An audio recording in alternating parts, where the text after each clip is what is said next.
Hey guys, welcome back to a new video. I'm Stephanie West. I'm a licensed counselor here in the state of Michigan. Today, and I know I've had this conversation in the past with you, but today we're going to talk about the gift of fear. And I want so much to normalize fear, especially with our young adults, especially with people in seasons of transition. Fear is part of the package of doing new things. So even something as kind of trivial as this last weekend, I invited a friend over. And on a whim, I was like, hey, bring your dog and your dog can hang with Brutus, not realizing that she has like a full-size golden retriever. So I offered that on Friday and she says, yes, we'd love to come. They weren't going to come over until Sunday afternoon. Throughout the next 48 hours, my fear sensor was all abuzz like, ooh, how is Brutus going to react? Is he going to get territorial? It's going to be a big dog. What if he lashes out? What if the dog lashes back? And my brain just kind of went into kind of sensitivity overdrive just at the thought of another dog coming into my dog's territory. Now, here's the thing. My dog's given zero indication that it's a problem for him. Now, we've never had another dog over to our house, but we have gone over to other dogs' houses. He is so energetic, so excited when he meets new dogs. There is nothing threatening about him, but I do have a history of having dogs who are food sensitive. So dogs that I had several years ago actually would erupt in violence if there was a territorial food issue. And so there's this wound in my past that has my fear sensor just lighting up over this. But the reality is it's also just unknown. Once I do it the first time, now it's known, and now that fear isn't going to be nearly as dialed up.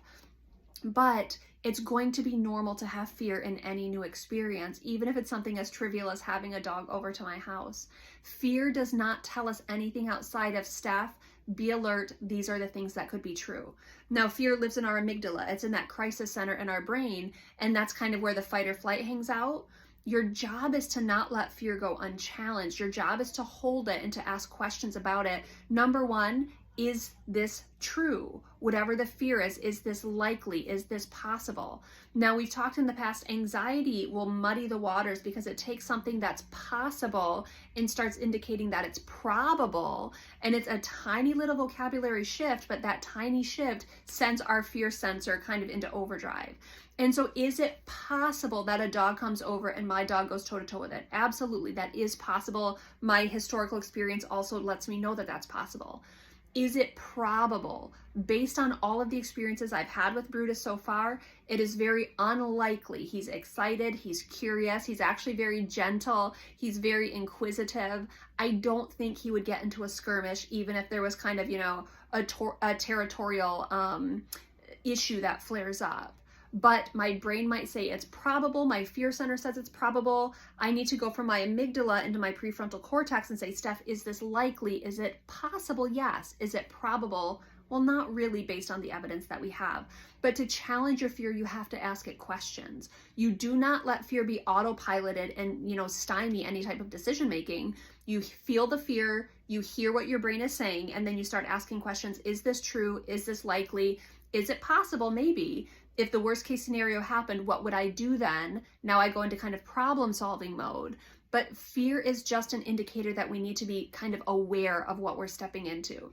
If we didn't have fear, think of how reckless our decision-making process would be. Fear is just an invitation to consider things. It doesn't demand anything of us outside of take notice. Do you agree with this?